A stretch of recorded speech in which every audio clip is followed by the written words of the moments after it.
Hello hello hello. What's up guys, good evening everyone, good evening good evening good evening. कैसे हो सब लोग? शुरू करें क्या? आ जाओ आ जाओ आ जाओ। फटाफट स्टार्ट करने के पहले फटाफट एक लाइक कर दो। और हम लोग मस्त स्टार्ट करेंगे आज कैपिटल गेन के क्वेश्चन क्रैकर्स, बहुत मजा आएगा। कैपिटल गेन के भी काफी अच्छे क्वेश्चंस मैंने निकाले। और if you do these questions you are just good to go for the exam.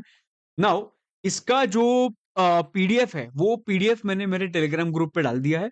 तो तुम लोग वो टेलीग्राम ग्रुप से वो पीडीएफ देख सकते हो। कल का जो सैलरी का पीडीएफ था वो भी मैंने क्या कर दिया, मेरे टेलीग्राम ग्रुप पे डाल दिया है, तो उधर से तुम लोग देख सकते हो। वो अमेंडेड वाला पार्ट भी मैंने डाल दिया है। ठीक है, चलो फटाफट एक लाइक कर दो और हम लोग अभी स्टार्ट करते हैं with the next session which is going to be your capital gains. Okay, now ये कैपिटल गेन्स ये चैप्टर काफी इंपॉर्टेंट है बिकॉज जो मैंने देखा है लास्ट फ्यू पेपर्स में, वो पेपर्स में मैंने देखा है कि यार एक एक क्वेश्चन आ रहा है कैपिटल गेन का। So let's not leave this topic. अच्छा अच्छा टॉपिक है, इजी टॉपिक है। चलो स्टार्ट करते हैं कैपिटल गेन्स। कैपिटल गेन्स में सबसे पहला क्वेश्चन जो है that we will talk about slump sale. Okay, now हर एक टाइप का क्वेश्चन मैंने एक एक कवर किया है ये पर्टिकुलर पीडीएफ में। देखो सब लोग इधर देखो, everybody will be super active. Mister Pratap, a proprietor has transferred his unit RS, क्या बेचा है? यूनिट आरएस बेचा to mister Raj by way of slump sale on 7th December 2023. The summarized balance sheet of Mr. Pratap as on that date is given below. Okay, no problem. उसके बाद एक point है कि भाई उन्होंने पूरा क्या दिया है, एक बैलेंस शीट दे दिया। ठीक है, फिक्स एसेट्स दिए, बाद में पीटी क्यूएल एंड आरएस दिया। ठीक है, नीचे इंफॉर्मेशन दिया, other information. Slump sale consideration on transfer of unit RS was 1540 lakhs, मतलब ये कंसिडरेशन मिल गया अपने को। ये मतलब क्या हो गया? एफवीओसी। ठीक है, the fixed assets of unit RS include land which was purchased at 90 lakhs in the year 2023 2013 and it was revalued at 180 lakhs। अगर तुम लोगों को याद होगा, स्लम सेल के अंदर हम लोग रीवैल्यूएशन का इंपैक्ट इग्नोर करते, राइट? स्लम सेल के अंदर हम लोग रीवैल्यूएशन का इंपैक्ट इग्नोर करते हैं। सो कहने से इधर हम लोग 90 लाख ही कंसीडर करने वाले एवरीबडी। Yes, okay. तो ये पॉइंट वन हुआ, पॉइंट टू हुआ। Come to point three. Other fixed assets are reflected at 770 lakhs, that is 950 lakhs less value of land. मैंने अगर माइनस किया तो 770 आ जाता है, मतलब 950, मतलब 950 में से अगर 180 माइनस किया, आई विल गेट द आंसर है 770। ये क्या है? अदर फिक्स्ड एसेट्स है which represents the written down value of the assets as per the books। ये 770 बुक्स का रिटन डाउन वैल्यू है। बट हम लोगों को कौन सा चाहिए होता है? इनकम टैक्स एक्ट का रिटन डाउन वैल्यू चाहिए होता है। तो नीचे देखो, the written down value of these assets is 630 lakhs as per income tax act. कहना से तो फिक्स्ड असेट्स के केस में, फिक्स्ड असेट्स में I will consider 90 lakhs and income tax act के हिसाब से 630 lakhs। बराबर। उसके बाद unit RS was set up by mister Pratap in December 2011। ठीक है, no problem. Okay, compute the capital gains in the hands of mister Pratap from slump sale of unit RS for AY 1920। नहीं आना चाहिए, this is going to be what, 23-24। This is going to be 23-24। ठीक है, 23-24। Sir slump sale हम लोग निकालते कैसे हैं? स्लम सेल निकालने के लिए सबसे पहले हम लोगों को चाहिए एफवीओसी। एफवीओसी के केस में देखो ना क्या है FVOC. FVOC is going to be 1540 lakhs। So I will come here and I will write 1540 lakh as a FVOC. Is there any transfer expenses? Have they given any transfer expenses here? देखो ना एक बार, कुछ लिखा है क्या कि brokerage pay किया, ये पे किया, वो पे किया? कुछ नहीं है। तो कहने से ट्रांसफर एक्सपेंस भी कुछ नहीं है। तो सीधा मैं क्या करूंगा, रिड्यूस करूंगा। मतलब यही मेरा क्या बन गया, एफपीओसी बन गया और नेट सेल कंसिडरेशन भी बन गया। इससे से माइनस, इसमें से माइनस क्या करूंगा, डीम्ड कॉस्ट ऑफ एक्विजिशन, मतलब नेटवर्थ। नेटवर्थ कैसे कंप्यूट करते हैं? Net worth is going to be, net worth is going to be your assets minus liabilities. और असेट्स के केस में फिक्स्ड असेट्स करके एक है विच इज 90 lakhs एंड जो डब्ल्यू है ऑफ द असेट वो भी हम लोग ने देख लिया था, 630 lakhs। बराबर। तो दोस्तों, हम लोग ने अगर ये देखा तो यार फिक्स्ड असेट्स का तो कंप्लीट हो गया सब। ये यूनिट आरएस बेचा था ना, मतलब ये कंप्लीट हो गया। अभी क्या बचता है? Other assets. अदर असेट्स मतलब नॉन डेप्रिशिएबल अज्यूमिंग। तो नॉन डेप्रिशिएबल तो सीधा सीधा बुक वैल्यू लेंगे विच इज 490 lakhs। इधर आएंगे नीचे और इधर लिखेंगे 490। करेक्ट। तो ये मेरा क्या बन गया, टोटल बन गया असेट्स का। माइनस लाइबिलिटीज करेंगे, माइनस लाइबिलिटीज करेंगे। लाइबिलिटीज भी कितना है, लाइबिलिटीज 340 है। ये भी क्या करेंगे, पूरा का पूरा बुक वैल्यू कंसिडर करेंगे। सो माइनस करेंगे 340। So I will get the answer as 870 lakhs। Correct है सर। इंडेक्सेशन लगेंगे क्या, कभी भी याद रखो स्लम सेल के केस में इंडेक्सेशन नहीं लगेगा। तो पूरा का पूरा 870 में माइनस करूंगा and I will get the long term capital gain as 670। Now ये क्यों लॉन्ग टर्म कैपिटल गेन है, because long term capital gain का रीजन ये है कि जो हाँ क्यों कैसे समझा लॉन्ग टर्म कैपिटल गेन है, बिकॉज ये एस्टेब्लिशमेंट जब भी हुआ था वो यूनिट का, वो 2011 से हुआ था, राइट। तो इसकी वजह से वो लॉन्ग टर्म माना जाएगा। So this is your slump sale. So slump sale में actually there is nothing difficult to be considered. काफी इजी क्वेश्चन है ये, राइट। तो क्वेश्चन नंबर 1 जो अपना कंप्लीट होता है स्लम सेल का, राइट। अंडरस्टैंडिंग। तो ये ना ये जो इन्फॉर्मेशन दिया है, कॉस्ट इन्फ्लेशन इंडेक्स और वो सब, ये सब इन्फॉर्मेशन तुम लोगों को घुमाने के लिए दिया है, बराबर। ठीक है, आ जाओ क्वेश्चन नंबर 2 पे। आ जाओ क्वेश्चन नंबर 2 पे। ठीक है। Alex Limited purchased 5,000 equity shares of 10 each at the rate of 150 per share। ये टाइप्स का क्वेश्चन दोस्तों आने का चांस है ये time. Alex Limited purchased 5,000 equity shares of 10 each at 150 per share through recognized stock exchange on 11th of June 2016। ठीक है, no problem। The company sold all these shares on 15th of October 24 for 700 per share, the price of which these shares were traded in recognized stock exchange on 31st Jan 2018 is as follows: highest trading price and lowest trading price। Can you please tell me in the chat जब भी okay, ये कौन सा asset है, ये कौन सा asset है, ये कहने से अगर लिस्टेड होगा तो ये 112 ए का असेट है। एवरीबॉडी 112 एक asset listed asset, listed shares है ना। सो लिस्टेड शेयर्स के लिए हम लोगों को याद है क्या, if the assets are acquired prior to 31st of Jan 2018, then in that case उनका जो कॉस्ट ऑफ एक्विजिशन होगा, that cost of acquisition will be actual cost और the fair market value as on 31st of January 2018, whichever is higher। So what is my actual cost, 150 rupees में मैंने लिया था, but मेरा जो FMV है as on 31/1/2018 उससे मैं कंपेयर करूंगा। वो एफएमवी लेने के लिए मेरे पास 31/1/2018 का हाईएस्ट ट्रेडिंग प्राइस भी अवेलेबल है और लोएस्ट भी अवेलेबल है। We take the highest trading price, तो इसकी वजह से इधर 500 आएगा। तो actual was 150, highest trading price is 500, whichever is higher comes to 500, which means I will consider 500 as my cost of acquisition। एकदम बराबर है। Okay. Determine the tax liability of Alex limited assuming that sale is through recognized stock exchange। ठीक है। सो अगर recognized stock exchange का cell है, can I से he sold all the shares for 700। तो 700 में शेयर्स बेचे, उसने परचेज जो किया था कॉस्ट ऑफ एक्विजिशन, इसके लिए मैंने कितना ऊपर कॉस्ट निकाला, 500। तो टोटल कितना बन गया, 200 into 5,000। So this is going to be my profit, that is 10 lakhs if I'm not wrong। 10 lakhs is my gains अगर ये सेल हुआ है थ्रू रिकॉग्नाइज्ड स्टॉक एक्सचेंज। तो इधर आ जाओ, देखो full value of consideration is 35, cost of acquisition is going to be 25 and my long term capital gain is going to be 10 lakhs। Understanding perfect एकदम। ओके। नाउ ये recognised stock exchange के through हुआ था, इसके वजह से अभी उन्होंने ना टैक्स लाइबिलिटी भी पूछा है, टैक्स लाइबिलिटी ही पूछा है। सो ये 10 lakhs है, 112 ए है, इसका टैक्स लाइबिलिटी कैसे आएगा, और कभी बेचा है ये कभी बेचा है, 15th of October 2024। Can I से टैक्स लाइबिलिटी कुछ ऐसे आएगा, सबसे पहले 10 लाख रुपीज है, बराबर। 10 लाख रुपीज पे पूरे पे 12.5% आएगा क्या, नहीं, 1.25 lakhs तक कुछ टैक्स नहीं लगता है। सो 10 lakhs में से 1.25 lakhs माइनस करो, बराबर। वो जो अमाउंट आएगा उस पे 12.5% कंप्यूट करना। So I am assuming that you will get the answer as 109,375। Everybody with me, 109,375। ये मेरा क्या बन गया, टैक्स ऑन अबाव बन गया। करेक्ट है, तो इधर भी नीचे लिखता हूं 109375।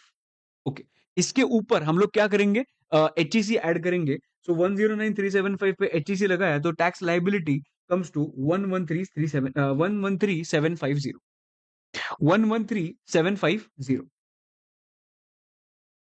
Is everyone clear? Is everyone clear कि यार अगर रिकॉग्नाइज स्टॉक एक्सचेंज के थ्रू होता तो कंप्यूटेशन कैसे होता, बराबर। बट अगर समझो sale is not through recognise stock exchange, the sale is not through recognise stock exchange. याद करो, अगर मेरा सेल ही रिकॉग्नाइज स्टॉक एक्सचेंज के हिसाब से नहीं हो रहा है तो दिस एंटायर प्राइस, ये जो कंप्यूटेशन करते हैं, will not be applicable. This entire price will, like, computation की asset is acquired prior to 1st February 2018, वो concept ही applicable नहीं होगा, which means your actual cost जो भी होगा, that is going to be your cost of acquisition.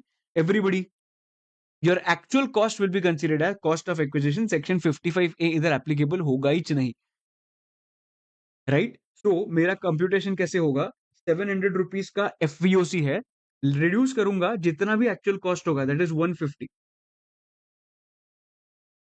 तो ये मुझे आंसर आता है 550 इंटू 5000, 550 इंटू 5000। अगर ये मैंने कंप्यूट किया तो मुझे कुछ ऐसा आंसर मिलता है, 27 lakhs। देखो ना, 35 lakhs, 700 था, 150 माइनस किया, लॉन्ग टर्म कैपिटल गेन कितना आया, 27 lakhs 50,000 एवरीवन, बराबर। उसके बाद टैक्स ऑन अबाव अगर कंप्यूट करने गया तो कहने से इसमें इसमें 112A नहीं लगेगा, इसमें लगेगा सेक्शन नंबर 112। और ये 112 पे ये लैंड एंड बिल्डिंग का भी बात नहीं है, इसकी वजह से इंडेक्सेशन की तो बात ही नहीं है, पर उस पर सीधा का सीधा 12%, 12.5% एप्लीकेबल होगा। And you will get the answer as 3,43,750, 3,43,750। ये तुम्हारा टैक्स लायबिलिटी आया, बराबर। इधर तक रुकेंगे क्या, नहीं, एचएसी भी ऐड करना है ना दोस्त। तो ये होने के बाद एचईसी हम लोग ऐड करेंगे 13,750 का। So the tax liability comes as 3,57,500। Yes, एकदम मस्का, एक नंबर भाई। तो ये अपना सेकंड क्वेश्चन भी कंप्लीट होता है इधर, ठीक है। तो ये काफी अच्छा क्वेश्चन था, मतलब इट रिवाइज्ड, मतलब ये जो मेन 31,118 का जो पॉइंट है वो अच्छा खासा तुम्हारा रिवाइज इधर हुआ होगा। चलो हम लोग अभी आगे बढ़ते हैं। शिवा करके there is one question, mister Shiva purchased a house property on 15th Feb 1979 for 324, okay. He has also paid a stamp duty, that is 10% of the on the stamp duty value of 3 lakhs 50,000 rupees. Okay, ठीक है। Now in April 2008, मतलब अगर cost मैंने अगर देखा, तो अगर cost मैंने देखा तो कॉस्ट के केस में मेरा एक्चुअल कॉस्ट तो है ही, बट अलॉन्ग विद दैट मेरा स्टैम्प ड्यूटी वैल्यू भी आएगा, बराबर ना। चलो ठीक है, मेरा कॉस्ट टोटल करने के बाद मिलेगा।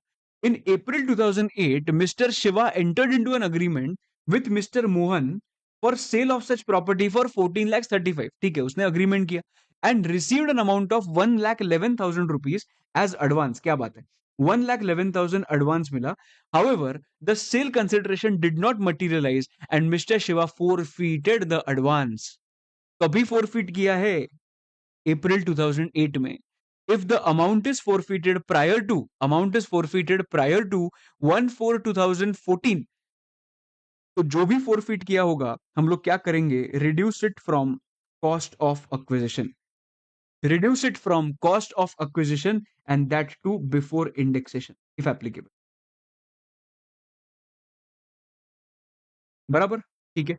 हाउएवर द सेल कंसिडरेशन, हाँ ठीक है, इन May 2015 he again entered into an agreement for sale of the said house for 2025 to Miss Dipshika and received 151 as advance, ठीक है। However, as Miss Dipshika did not pay the balance amount, Mr. Shiva forfeited the advance। वो उसने क्या किया, दीपशिका ने payment ही नहीं किया, तो वापस 151 क्या हो गया, फोरफिट हो गया। पर वो कभी फोरफिट हो गया, मई 2015 में। तो अगर ये हुआ होगा तो ये सीधा का सीधा इनकम फ्रॉम अदर सोर्सेस में ऐड हो जाएगा। आई होप एवरीबडी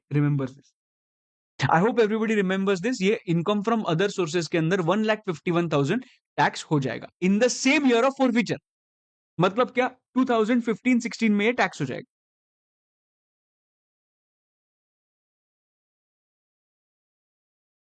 बराबर एक नंबर। ओके, बाद में इन अगस्त 2015 mister Shiva constructed the first floor bye incurring the cost.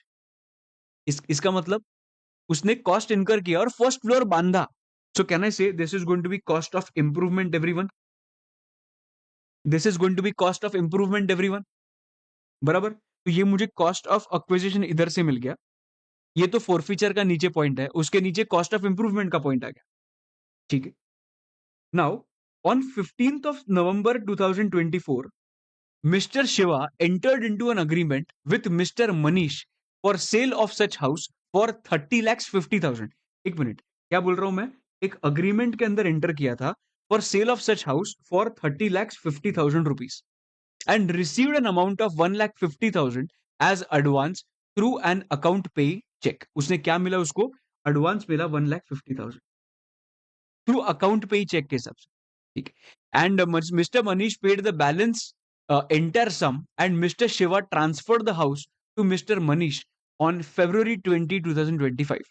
एक minute, entered into an agreement for 30 lakhs 50,000 था, बराबर है। तो ये अग्रीमेंट का बन गया, जो मतलब बेसिकली एक्चुअल कंसिडरेशन बन गया 30 lakhs 50,000, ठीक है। और उसको एडवांस में मिला है, okay. Mister Shiva has also paid brokerage of 1%, ठीक है, ये भी ठीक है।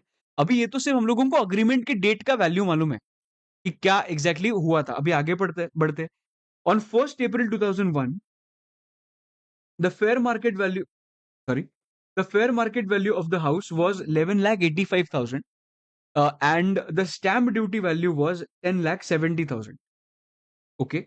Further, the valuation as per stamp duty authority of such house on 15th November 2024 was 39 lakhs and on 20th Feb 2025 was 41 lakhs, okay. ये क्या है, वापस पढ़ते हैं, आराम से सब लोग देखेंगे।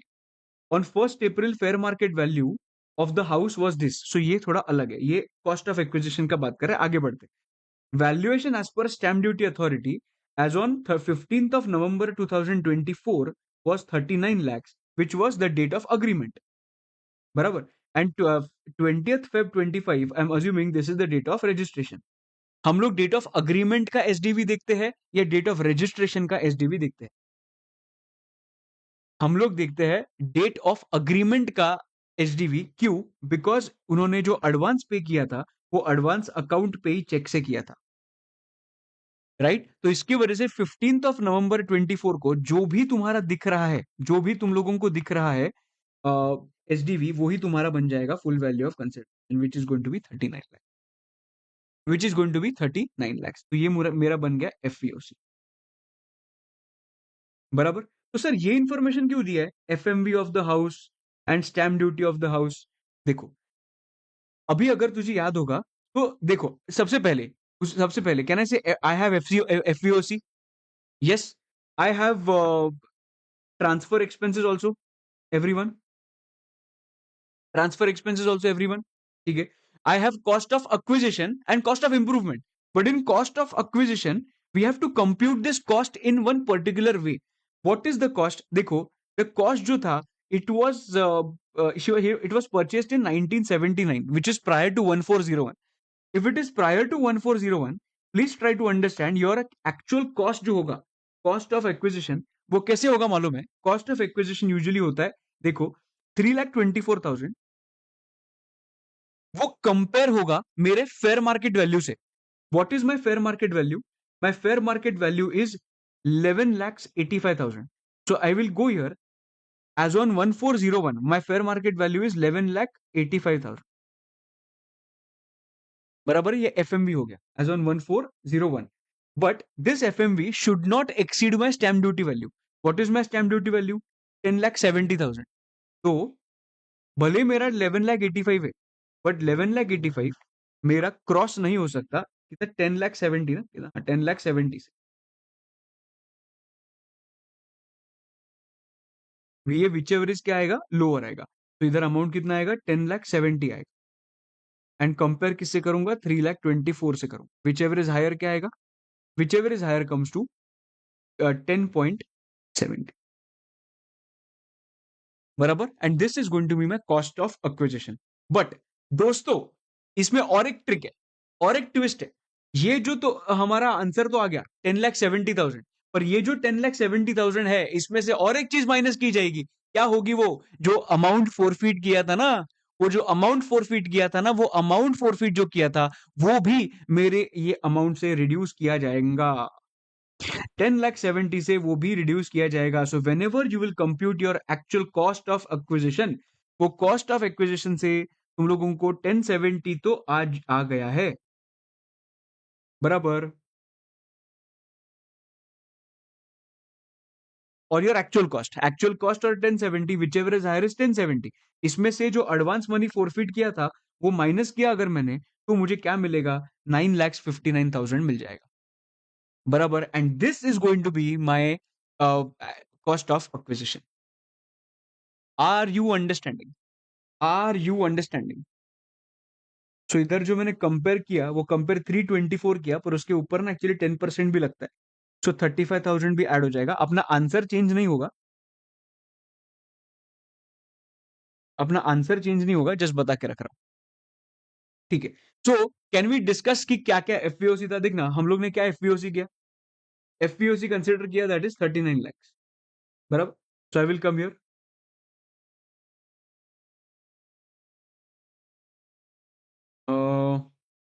इधर आएगा ना,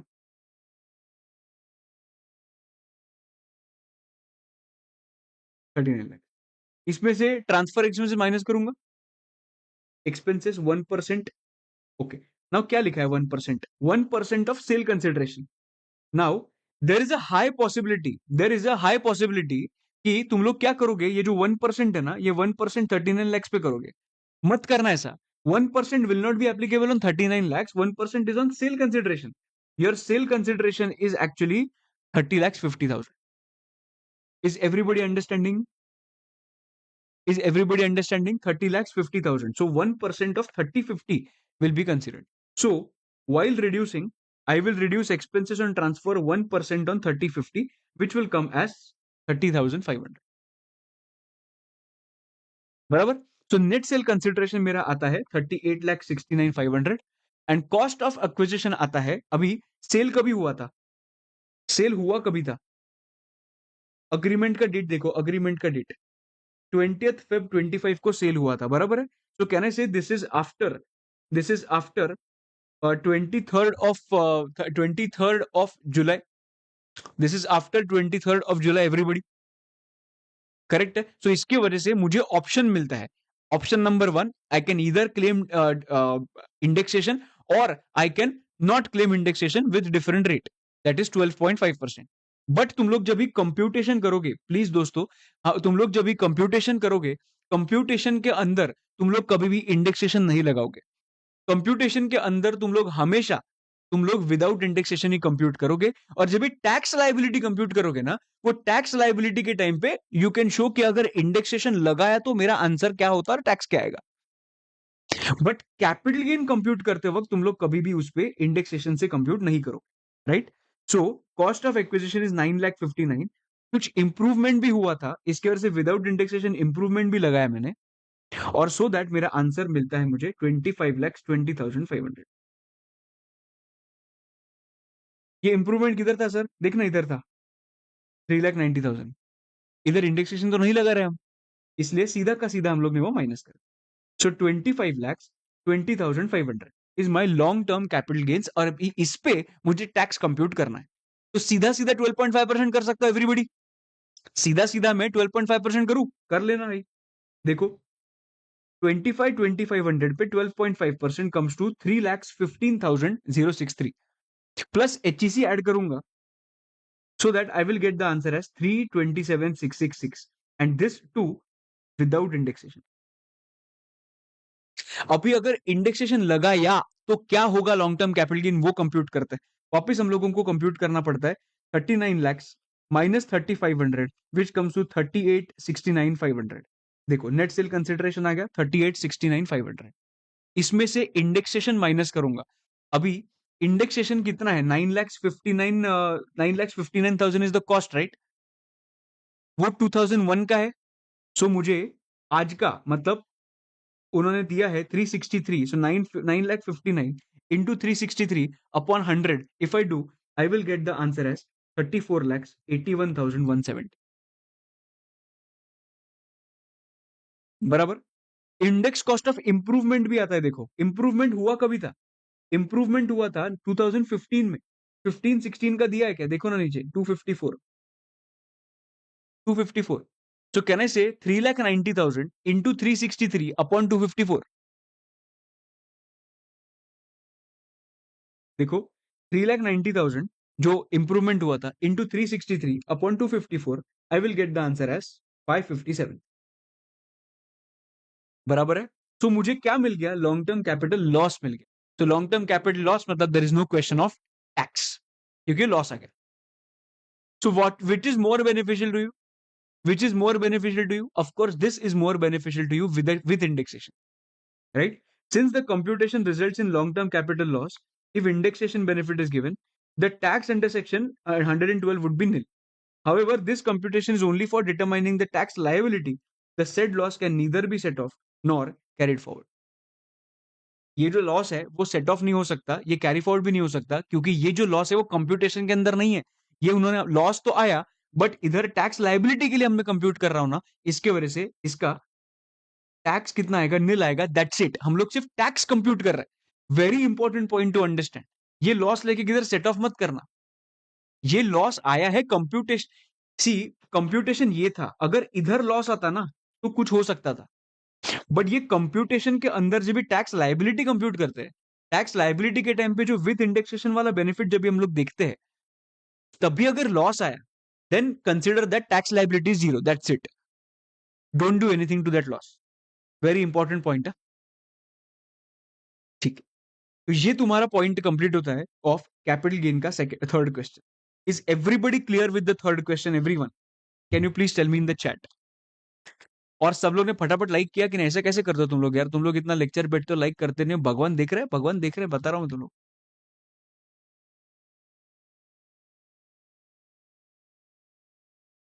ऐसा कैसे चलेगा? तुम लोग को अच्छा भी लग रहा है, तुम लोग बैठ भी रहे हो पर लाइक नहीं कर रहे हो, ऐसा कैसा रे? चलो आ जाओ, question number 4। Mister Kalyan has a residential house property which was acquired on 12/8/2005 for 2 lakhs. क्या बोला? Has residential house property which was acquired on 12/8/2005 for 2 lakhs. Okay.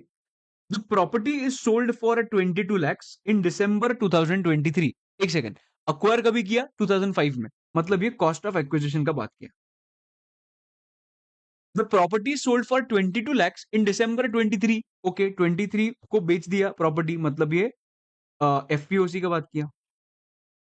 The sub-registrar refused to register the documents for the said value, as according to him, the stamp duty value based on the state government guidelines was 28 lakhs. Okay. अभी HDV क्या लग रहा है? 28 lakhs. ठीक है। अभी mister कल्याण बोलता है कि मेरे को नहीं चलेगा, मेरे को ये नहीं चलेगा, ये एसडीवी, ये स्टैम्प ड्यूटी अथॉरिटी कुछ भी बात कर रहा है। मैं जाऊंगा किधर? अपील में। अपील मतलब क्या? जो वैल्यूएशन ऑफिसर है उसके पास जाके बोलूंगा ये देखो ये स्टैम्प ड्यूटी अथॉरिटी कुछ भी कर रहा है। तो देखो, mister Kalyan preferred an appeal to the revenue divisional officer who fix the value of the house as 25 lakhs। अभी बात को समझो, बात को समझो, मैं बोल रहा हूं 22 lakhs, स्टैम्प ड्यूटी अथॉरिटी बोलते चल तेरा वैल्यू आना चाहिए 28 lakhs। मैंने बोला चल ये वैल्यू कम आना चाहिए, इसके लिए मैं किधर गया? वैल्यूएशन ऑफिसर के पास गया, और वैल्यूएशन ऑफिसर ने बोला कि इट शुड बी 25 lakhs। बराबर, परफेक्ट, नो प्रॉब्लम। तो मेरा जो एफवीओसी आएगा वो कंपैरिजन 22 lakhs एंड 25 lakhs होगा।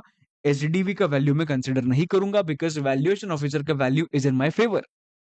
So 22 lakhs and 25 lakhs consider karna, whichever is higher. Can I say my FVOC is 25 lakhs? Okay. He acquired another residential house on 31/3/24 for 17 lakhs for self-occupation. On 1/3/25, on 1/3/25 next year, he sold such new residential house for 30 lakhs. मतलब जो नया acquire किया ना house, 17 lakhs में लिया था, उसने next year बेच दिया 30 lakhs में। वो ठीक है, no problem. Compute the capital gain for AY 24-25। I would say जब भी AY बोला जाता है तभी उसको फाइनेंशियल ईयर में फटाफट कन्वर्ट कर देना। अगर तुम लोग प्रीवियस ईयर में कंफर्टेबल तो प्रीवियस ईयर बोलो, फाइनेंशियल ईयर में कंफर्टेबल रहे तो financial year, it is one and the same. ठीक है, मेरा एफपीओसी कितना आएगा रे बाबा?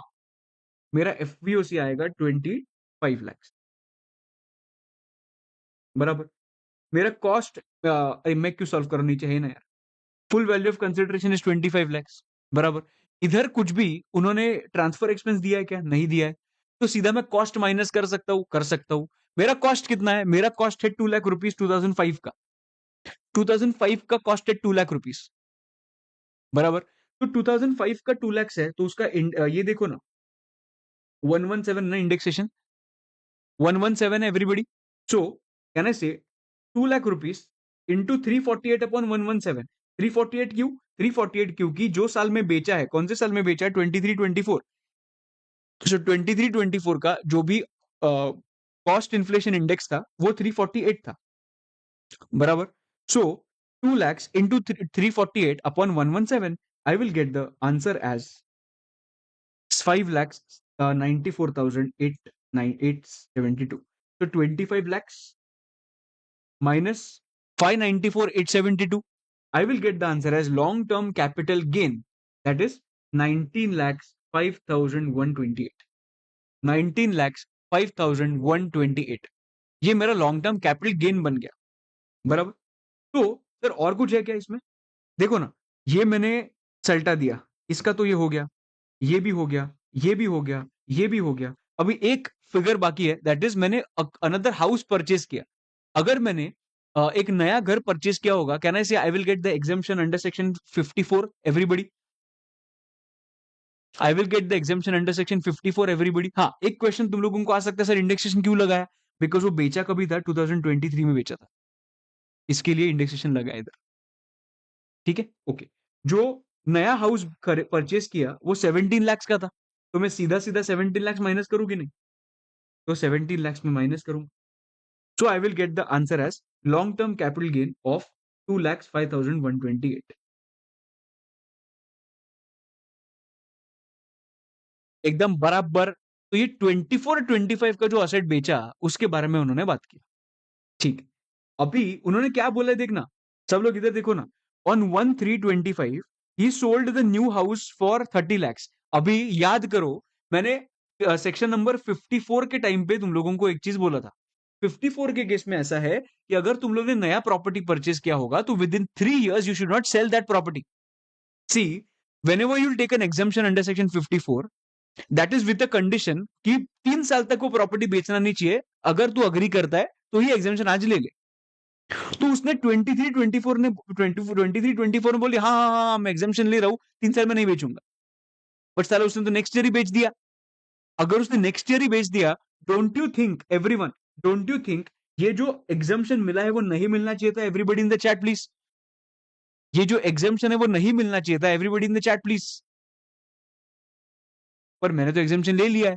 तो ये एग्जाम्पशन का हम क्या करते हैं, जब भी ये असेट हम लोग बेचेंगे, जब भी ये असेट हम लोग बेचेंगे, वो बेचने के टाइम पे जो भी उसका कॉस्ट होगा ना, कॉस्ट ऑफ एक्विजिशन, उससे हम लोग जितना भी एग्जाम्पशन लिया है वो रिड्यूस कर देंगे। एकदम बराबर है। चलो ठीक है, अभी इसका कंप्यूटेशन करते हैं। उसने कितने में बेचा देखो? 30 lakhs में बेचा, तो मेरा एफबीओसी कितना आएगा दोस्त? 30 lakhs। Reduce my cost of acquisition, तो लास्ट ईयर ही परचेज किया था ना, कितने में किया था? 17 lakhs में परचेज किया था। एक मिनट इधर देखना, 17 lakhs में परचेज किया था। उसके बाद ये कॉस्ट ऑफ एक्विजिशन में से जो मैंने वो एग्जाम्पशन का कंडीशन सेटिस्फाई नहीं किया वो तो रिड्यूस कर, reduce it from this cost. Okay, तो ये एग्जाम्पशन जो गलत लिया था वो रिड्यूस कर दिया। कितना कितना एग्जाम्पशन लिया था? 17 lakhs। तो मेरा टोटल कॉस्ट ऑफ एक्विजिशन कितना बन गया दोस्त? नील। तो मेरा शॉर्ट टर्म कैपिटल गेन कितना बन गया? 30। I hope everybody is clear, I hope everybody is clear. देखो एक बार मस्त, और ये होगा 25-26 का AY 25-20।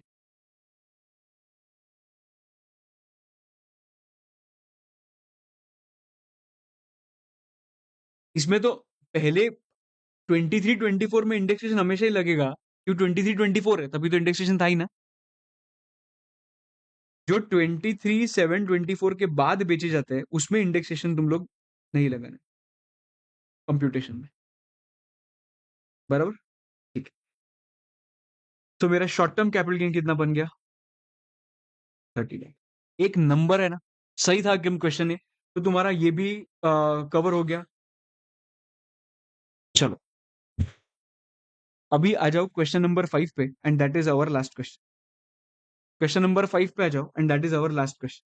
अभी तुम लोगों को समझा नहीं होगा, बट वी हैव कवर्ड अच्छे से एकदम, कि यार हम लोग ने सेक्शन नंबर 50C देखा, हम लोग ने देखा कि भाई स्लम सेल कैसे कंप्यूट किया जाता है, हम लोग ने एग्जाम्पशन का पॉइंट देखा कि भाई एग्जाम्पशन कैसे किया जाए, तो ये सब कुछ चीजें हम लोग देख के जा रहे हैं। तो क्वेश्चन नंबर 5 पे आओ, काफी अच्छा क्वेश्चन है।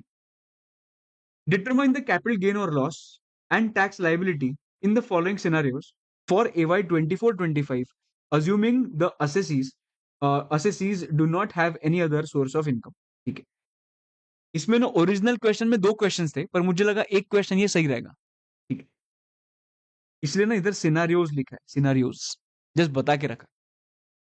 On 12th of December 2023, 1200 shares of X Limited, a listed company, are sold by Mr. Vishal, a non-resident, at the rate of 1550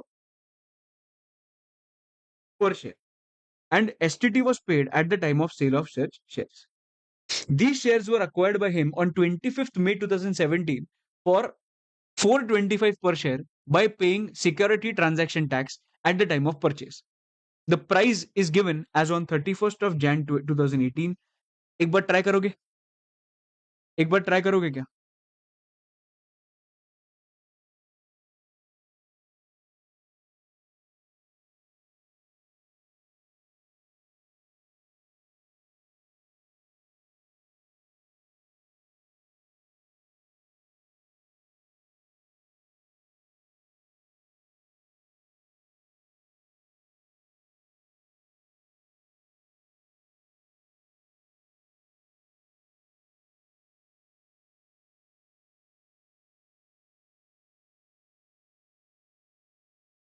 yes, sums के नीचे लिखना चाहिए नोट्स।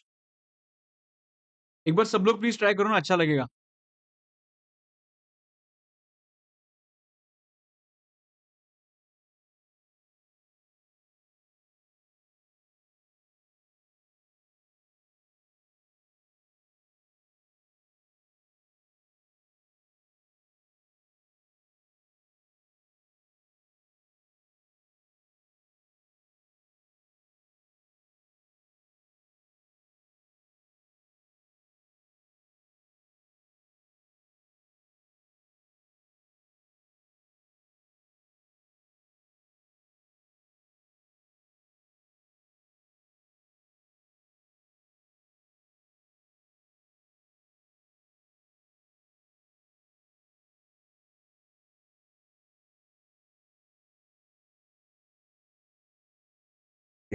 चलो एक बार देखते हैं। देखो, अभी सबसे पहले हम लोग ने क्या किया होगा, तुम लोग ने ऐसे किया होगा ना कुछ, तेरा जो एफवीओसी है, एफवीओसी के टाइम पे you will say that 1550 into 1200, बराबर। तो 1550 में बेचा, उन्होंने कुछ सेल कुछ ट्रांसफर एक्सपेंसेस लिखा है क्या? कुछ भी नहीं है। तो माइनस करूंगा कॉस्ट ऑफ एक्विजिशन। कॉस्ट कितने में लिया था उसने? 2017 में लिया था, और 25 मई 2017 में लिया था 425 को। पर हम लोग किससे कंपेयर करेंगे? 680 से। So 680 and 425, whichever is higher comes to what? 680। So अगर मैं माइनस किया तो इट विल कम एज, कुछ तो आएगा, देखो ना कितना आएगा। देखो, सबसे पहले एफवीओसी आ जाएगा, दैट इज 1860, 1550 से। कॉस्ट ऑफ एक्विजिशन का अगर मैंने बात किया तो एक्चुअल कॉस्ट देखा तो 5,10,000 है, एंड फेयर मार्केट वैल्यू अगर मैंने देखा तो it is going to be 8,16,000 है। तो it will come to 8,16,000, whichever is higher. तो तेरा लॉन्ग टर्म कैपिटल गेन कितना आएगा? 10,44,000 आएगा, बराबर है। तो इधर एक छोटा सा चेंज करना है, इधर एक छोटा सा चेंज करना है। ये जो है वो एक्सीडिंग 1.5 लाख, 1.25 लाख। और इस पे आएगा 12.5%। मेरे क्वेश्चन बैंक में चेंज करवाया है, पर मैंने इसमें चेंज करना मेरा रह गया। ठीक है, तो इसका कोई आंसर निकाल सकता है क्या? तो 10,44,000 में से 10,44,000 में से 1,25,000 तक कुछ भी टैक्स नहीं आएगा। 10,44,000 में से 1,25,000 तक कुछ भी टैक्स नहीं आएगा। तो उसके ऊपर जो अमाउंट है उस पर टैक्स आएगा। मतलब 10,44,000 रिड्यूस 1,25,000, ये अमाउंट इधर आया 9,19,000। और इसके ऊपर हम लोग लगाएंगे 0.125, मतलब 12.5%, which comes to 1,14,875. Everybody, 1,14,870, 1,14,875, everybody. और उसके बाद हम लोग इस पे health and education cess add करेंगे। तो इस पे कितना अमाउंट आएगा भाई?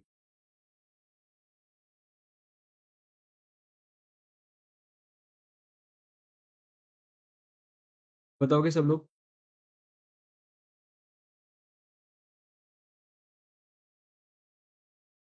So it will be 1,19,470, everyone. 1,19,470 and HEC comes as 4,595.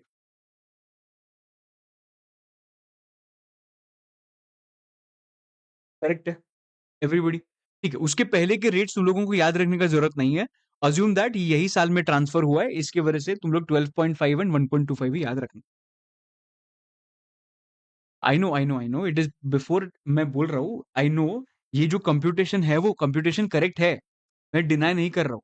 ये कंप्यूटेशन किया है वो बराबर किया है, पर तुम लोगों को जो एग्जाम में क्वेश्चन आएगा ना, वो क्वेश्चन आएगा वो ये साल का आएगा।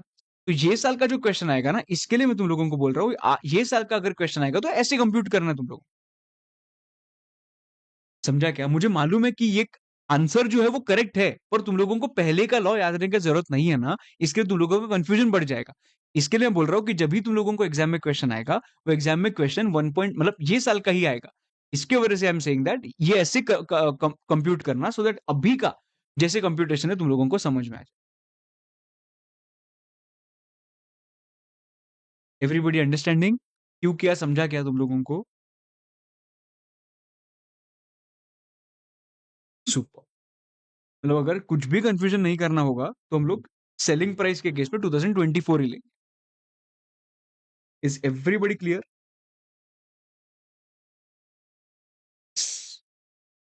सो दोस्तों,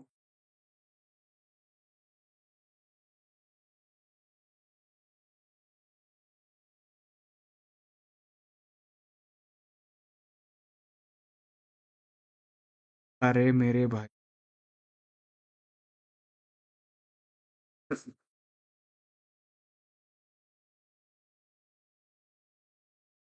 बस ठीक है, ये 24 और अभी तो ठीक है।